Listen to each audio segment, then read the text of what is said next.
대공 요미증이 없는 것으로 현재 협동조사 결과에 대해서는 정리 중인 것으로 알고 있습니다.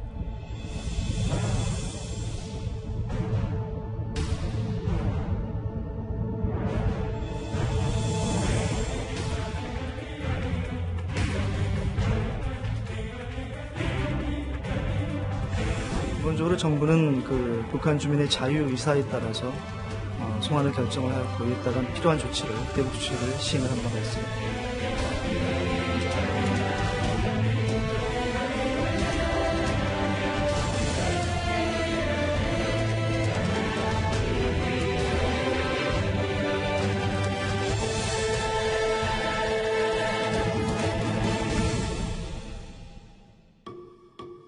예, 뉴스탑10이 선정한 첫 번째 이슈입니다. 그제 NLL을 넘어서 우리 군에 예인됐었던 북한 목송과 주민 3명이 조금 전 3시 31분에 북으로 송환이 됐습니다. 대공 용의점도 없고 모두 민간인 신분이라 신속히 돌려보냈다, 이렇게 군은 설명을 했는데요. 보신 것처럼 한마디로 전광석화 같은 속도입니다.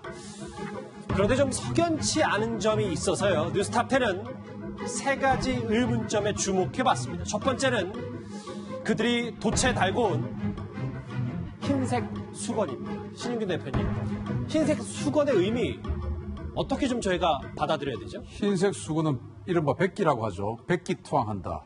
그런 말 아니겠습니까? 그래서 전쟁 시에 대화를 하자, 협상을 하자라고 할 때 나는 비무장이니까 협상용 사자로 왔다라고 할 때 백기를 들고 하는 것이죠. 실제 우리 부대 전체가 항복한다라고 할 때도 지휘관이 백기를 듭니다. 이런 식으로 백기는 나는 비무장이다, 대화하자 이 말이거든요. 그래서 여기가 북한인 줄 알았다, 원산인 줄 알았다 이 말은 거짓말일 수 가능성이 높은 것이 뭐냐면은 백기를 들었다고 하는 것은 총을 맞을 수도 있다는 생각을 한 거예요. 그러니까 나에게 총을 쏘지 마라 라는 것인데 자기네들 땅 원산인 줄 알았으면 총을 맞을 일이 없죠. 그러니까 아예 사람들이 북한인 줄 알았다라는 것은 거짓말 가능성이 높다라는 정황입니다. 그래서 흰색 수건 때문에 이현정 의원님, 네. 이게 NLL을 넘으면 우리 군이 퇴각 조치를 하는데 그래서 예인했던 거 아닐까요? 그렇죠. 이게 지금 우리가 보통 NLL 쪽을 조금 침범하면 경고방송을 합니다. 자, 넘어가라고. 침범했으니까. 그렇게 해서 돌려보내는 게, 지난번에도 그렇게 해서 돌려보냈지 않습니까?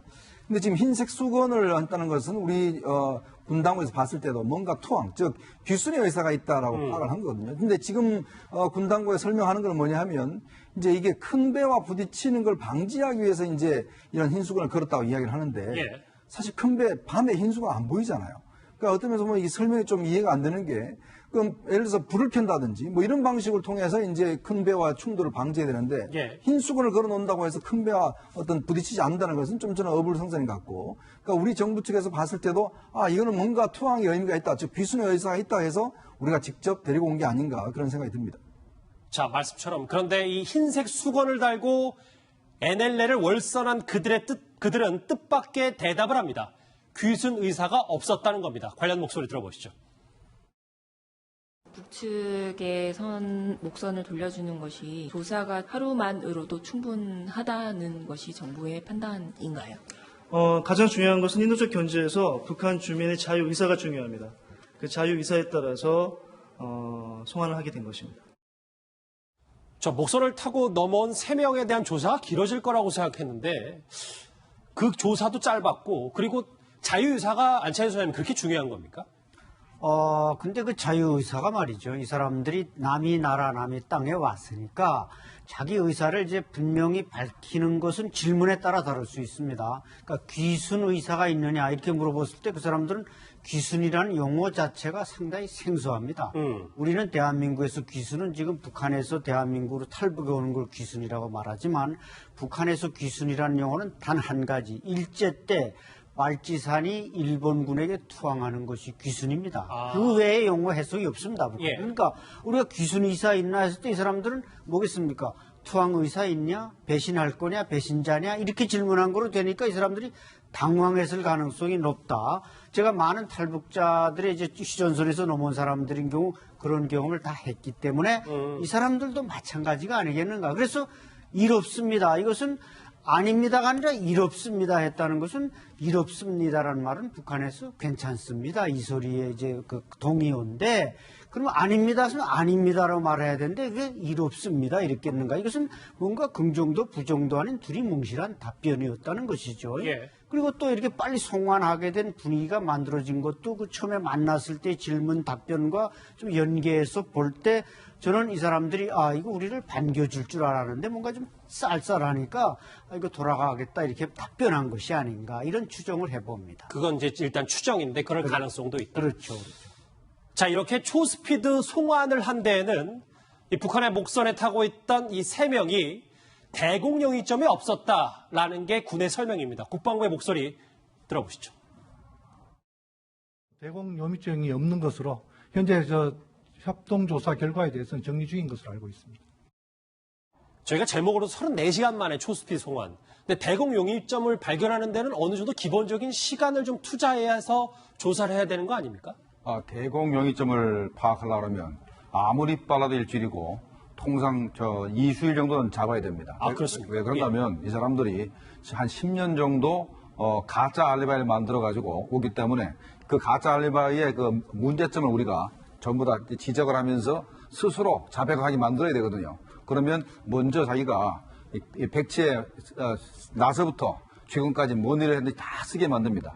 그 중에서 또 한 번 쓰게 만들면 거짓말이 틀리게 되거든요. 그럼 그 부분을 질문하고 그다음에 쓴 내용 중에서도 문제가 있으면 그걸 집중적으로 질문해가지고 그러면 스스로 자백하게 만드는 건데 시간이 걸리려면 한 일주일이나 보름은 걸립니다. 그런데 하루 만에 대공 영위점이 없다 그러고 하는 부분은 이해할 수가 별로 없고 그다음에 또 지금까지 지난번 목선 때도 마찬가지였습니다만은 이번에도 지역 해성을 합심을 했는데 이렇게 중요한 사건이 벌어지면은 중앙에서 합심조가 내려가서 철저하게 조사해야 되는데 그냥 하루 만에 그냥 바로 조사하고 대공 영위점이 없다 이렇게 발표한 것 자체가 이해할 수 없는 겁니다. 그러니까 최소 합동신문을 그래도 일주일 정도는 했었어야 되는데 너무 빨리 보냈다. 그러면 이번에 특전사도 투입됐다는 건 당시 상황이 그렇게 녹록지는 않았다는 거 방증 아닙니까? 벌써 특전사가 들어갔다는 얘기는 꼭 교전을 염두에 두고 들어간 겁니다. 그러니까 한밤중에 불을 캄캄하게 끄고 오징어 잡이 뱀 불이 있습니다.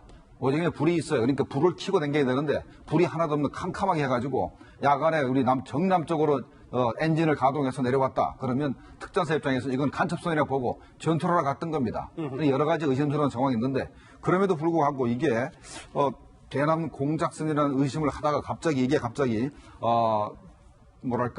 그냥 어선이 고기잡이를 하다가 GPS가 없어서 나침판만 가지고 왔는데 나침판에 남쪽과 북쪽이 정확히 표시가 되어 있는데 어떻게 정남해으로 그 엔진을 가동해서 오겠습니까? 그 얘기를 좀 해보려고. 제가 볼 때는 이게 말이죠. 대남 공작선이라는 게 생각이 듭니다. 자, 그 얘기를 해보려고요.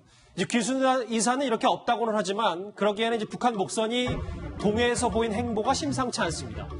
여기 보시는 것처럼 자체 엔진을 사용해서 남측 NLL을 넘은 건 확실하기 때문입니다. 신 대표님. 그러니까 항로를 차고 했다고 하는 것과 자체 엔진으로 온 거는 좀 뭔가 맞지가 않잖아요.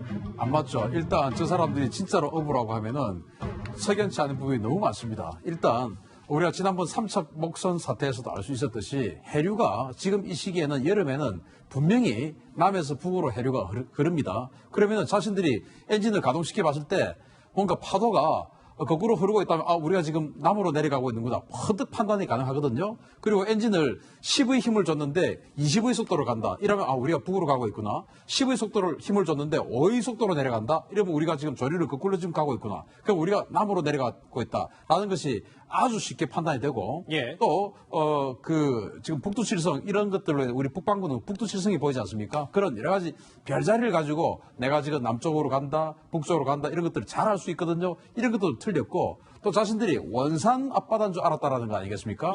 그런데 원산은 우리 우리 동해 해안선 북에서부터 남쪽 끝까지 봤을 때 아주 보기 드문 만입니다만.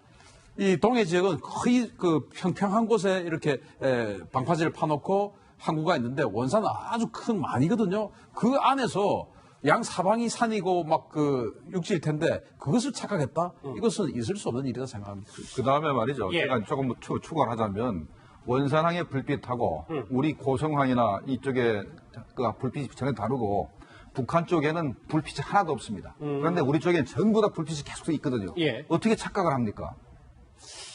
자, 또 하나의 의문점, 미스터리 3, 바로 이겁니다. 왜 한밤중에 월선을 했냐는 건데요. 정부의 이야기는 이렇습니다. 요즘 동해에 오징어가 풍년이라서 북한 어선이 자주 출몰한다는 겁니다. 이현정 의원님. 네. 그래도 이 해당 목선이 이 한밤중에 단 한 척이었던 점이 좀 저희가 짚어봐야 될 것 같아요. 그렇죠. 이게 지금 이제 NLL 근처에 특히 이제 요즘 해류가 바뀌면서 상당히 그쪽에 이제 오징어 어장이 이제 형성됐다는 거 아니겠습니까? 그러니까 지난번 목선 넘어왔을 때 그 어부들도 이야기한 게 뭐냐 하면 거기 한 300~400대 정도 되는 이제 배가 같이 조업을 한다는 거예요. 이제 그러면서 이제 거기서 이탈에 나왔다는 것인데 문제는 그때 당시에는 사실 어떤 면에서 보면 귀순하기 목적 때문에 이제 이탈해서 나온 거거든요. 이번 같은 경우는 본인들이 그냥 우연찮게 내려왔다고 했는데 나중에 발견된 거 보니까 홀로 작업을 하고 있었던 거예요. 그러니까 아까 말씀하셨지만 오징어선 같은 경우는 주로 강한 불빛도 있어야 되고 주로 이제 그 어선 감시선들이 쭉 돌아다니면서 같은 어업을 하는 거거든요. 근데 유일하게 이 배 혼자만 따로 떨어져 있다가 바로 남쪽으로 내려왔다는 거죠. 자, 그런 거 보면 이게 지금 아마 군 당국 소속 이제 부식선이라고 이야기하는데, 즉, 예. 군 당국에 이제 부식을 납품하고 이제 그러한 이제 배인 것으로 이제 밝혀지고 있는데, 문제 그렇다면 이게 왜 혼자 있었는지, 왜 혼자 또 내려왔는지, 이런 부분들이 석연치 않지 않습니까? 자, 저희 여기 계신 뉴스탑10의 전문가들의 얘기를 다 가능성일 수 있어요. 일단 저희가 그럴 수 있다는 추정입니다. 이게 다 아니라고 하더라도, 여러분들의 말이 다 틀리다고 하더라도, 안채희 소장님. 글쎄, 이게 아무리 대공용이점이 확실히 없고, 여기 계신 분들의 추정이 다 틀리다고 하더라도, 너무 일찌감치 올린 거에 대해서는 분명히 너무 초스피 송환은 아니냐라는 지적은 분명히 나올 수 있는 거 아닙니까? 그렇죠. 이게 34시간 만에 돌려보냈다는 것은 누구도 이게 좀 뭔가 거기에 의혹점을 제기하지 않을 수가 없는 것입니다. 왜냐하면 그 기간 내에 조사도 제대로 안 되고 면담을 통해서 그 사람들의 진술을 확보했을 때 그 진실성 여부 판단할 수 있는 여유도 없고, 특히 과거 같은 경우라면 이렇게 우리 쪽으로 온 배라면, 또 우리 쪽으로 온 선원이라면 이 사람들에게 뭔가 우리 자유민주주의 현실을 며칠쯤 보여주고 돌려보내도 우리가 손해볼 거 하나도 없는데, 북한은 물론 러시아 어선을 탄 사람들입니다만 이 사람들을 11일 동안이나 억류하면서 통보도 안 하고 우리한테 무슨 아무런 정보를 안 줬는데, 우리가 왜 우리 용해로 들어온 북한 어선들을 저렇게 34시간 만에 돌려보내지 않으면 안 되는가? 이것은 뭔가 우리 현 정부 들어와서 북한을 자꾸 의식하는 그런 행태의 반복으로 볼 수가 있기 때문에 우리가 의혹을 제기하지 않을 수가 없는 것이죠. 말씀처럼 이 초스피드로 북한 목선을 돌려본 우리와는 달리 북한에 억류돼 있던 러시아 어선은 11일 만에 어제 속초항에 입항을 해서 도착을 했어요. 신 대표님. 정리를 해볼게요. 지난 그 삼척항 목선 입항 사건의 충격이 좀 군에 있는 건지, 아니면 그래도 다소간에 조금 찜찜한 의문점들은 남아있는데 서둘러 보낸 근본적인 이유가 뭔지, 이렇게 좀 정리해 보겠습니다. 일단 북한이 곤란한 일을 하지는 않겠다. 결코 북한이 곤란한 일을 하지 않겠다라는 우리 정부의 의지가 반영된 것이 아니냐 생각이 되고요. 이것은 군 자체적으로 판단할 수 있는 일은 아니라고 봅니다. 왜냐하면 군은 억류를 하고 있는, 지금 이제 강원도 양양에 있는 기사문이라고 하는 곳에 예. 해군 기지가 있거든요. 거기에 지금 데리고 와서 거기에서 지금 합심을 한 것 같은데, 그러면 이 군 입장에서는 그냥 데리고 있다가 보내주라고 하니까 보내준 것 뿐이에요. 그래서 그 보내주라고 한 주체는 바로 통일부 그리고 국정원에서 합심을 했을 것이고, 예. 거기에서 나온 판단일 것이고, 역시 지난번 삼성 목선의 그 은폐 조작, 결국 은폐 조작으로 지금 밝혀지고 있는데, 그것들처럼 청와대 안보실에서 컨트롤이 뭔가 들어갔을 가능성이 아주 높다. 그래서 이것은 군과는 별개로 우리 정부의 의지가 북한이 곤란한 일은 하지 않겠다라는 의지가 너무나 깊게 배어 있는 것 같습니다. 알겠습니다. 34시간 만에 초스피드 송환된 북한 목선 얘기 첫 번째 이슈로 준비를 했었습니다.